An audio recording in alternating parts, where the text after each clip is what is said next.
Naam, Bwana Yesu asifiwe. Bwana ni mwema na wakati wote.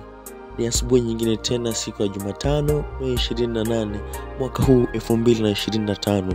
Somo linasema katika shule yangu. Ni kipindi hiki cha tujifunze asubuhi pamoja. Huko nami Jeremia Musa. Lakini kwa kuanza kipindi hiki tufumbe macho tuombe. Mtakatifu, mtakatifu, mtakatifu Mungu wetu, nasema asante kwa rehema na upendo wako. Umetulinda mpaka masaa haya Bwana. Endelea kuwa nasi. Roho wako Mtakatifu akatuongoze mwanzo hata ule mwisho, kwa jina lako Yesu Kristo, amen. Katika shule ya Kristo, Isaya 48 fungu la 18, maandiko matakatifu yanasema, laiti ungalisikiliza amri zangu, ndipo amani yako ingalikuwa kama mto wa maji na haki yako kama mawimbi ya bahari. Tunapaswa kuingia katika shule ya Kristo na kujifunza upole na unyenyekevu wake. Wokovu ni mchakato wa kujifunza mambo ya mbinguni, yani mambo ya kiroho. Mafunzo haya humaanisha kumjua Kristo, humaanisha kuachana na mawazo, mazoea na vitendo ambavyo vimepatikana katika shule ya mfalme wa giza. Roho inapaswa kufunguliwa kutoka katika yale ambayo ilipingana na utii wa Mungu. Moyoni mwa Kristo kulikuwa na upatanifu kamili na Mungu. Kulikuwa na amani kamili. Hakupotoshwa na kusifiwa wala kudharauliwa au kukatishwa tamaa. Kunenwa vyema au kunenwa vibaya, kutendwa vyema au kutendwa vibaya, katika mambo hayo yote Yesu alikuwa na hali ile. Lakini wengi wa wafuasi wake huwa na hali ya wasiwasi na msukosuko moyoni. Kwa sababu gani? Kwa sababu huogopa kumtegemea Mungu.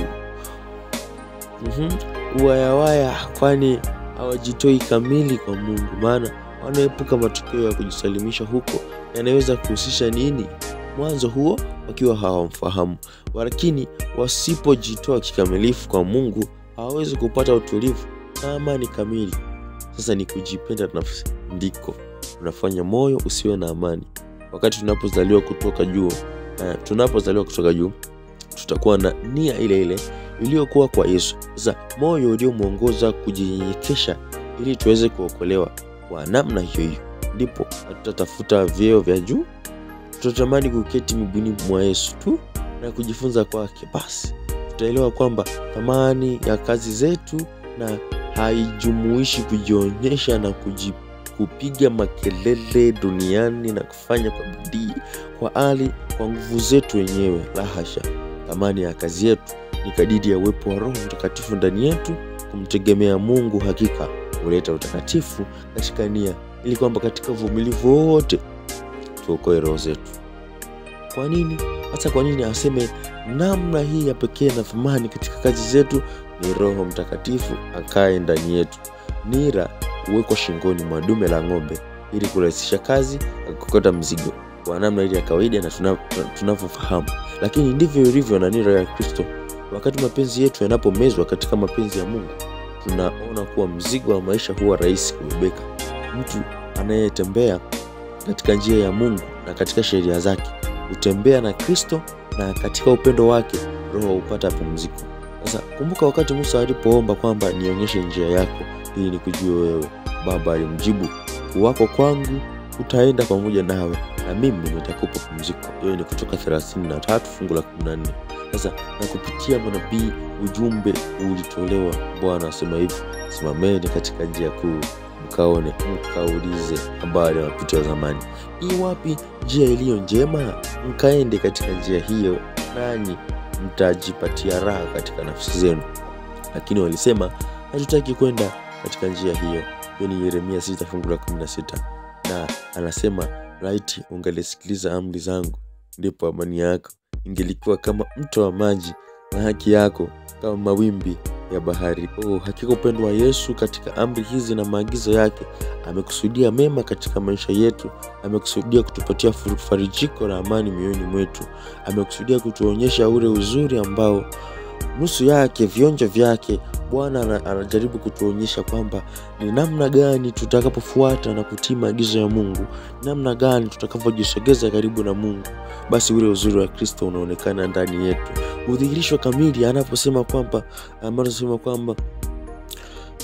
kwamba tutakapofika mbinguni, mambo ambayo macho hayajawahi kuona, mambo ambayo masikio hayajawahi kusikia, mambo ambayo Bwana aliyowaandalia wampendao. Ukamilifu wake utatimilika huko wa nafsi, roho na mioyo, lakini pia katika miili yetu yote. Kwa nini tusifuate amri za Mungu? Kwa nini tusidumu katika shule ya Kristo? Akatufundisha wema wake, akatufundisha kudumu katika amri zake.